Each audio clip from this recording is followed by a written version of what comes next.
started writing the first few pages in 1956. I was in Japan, wearing a military uniform, and I was on a radar site in northern Japan. I mean, on a radar site way up in what they call the Yama, which is Japanese for mountain.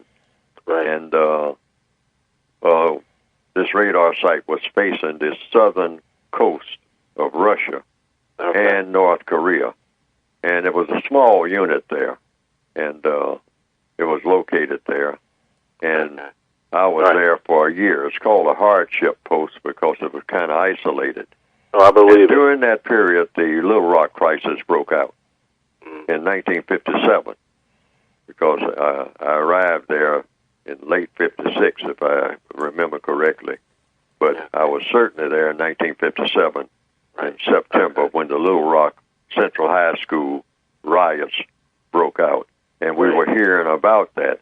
And I started thinking about race on a global scale.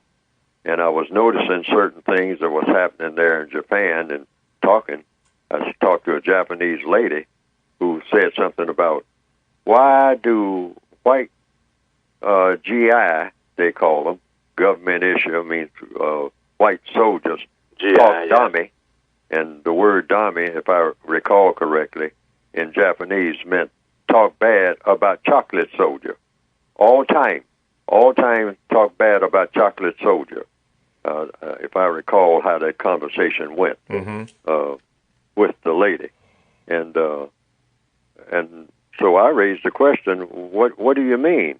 And she says, all of the white soldiers are always making jokes about the dark-skinned soldiers, the chocolate soldiers, always saying derogatory things about them, saying they have tails and all this type of thing. And I said, oh, my co-workers, my fellow,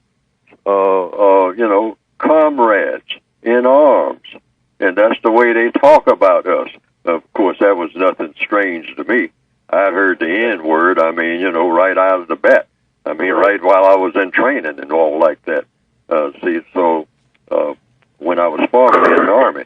But that's when I first started writing. Okay. And now, you made a good point during the Little there. Rock crisis, I started piecing it all together. And being isolated like that, that's another thing. I think that's why a lot of books are written in prison.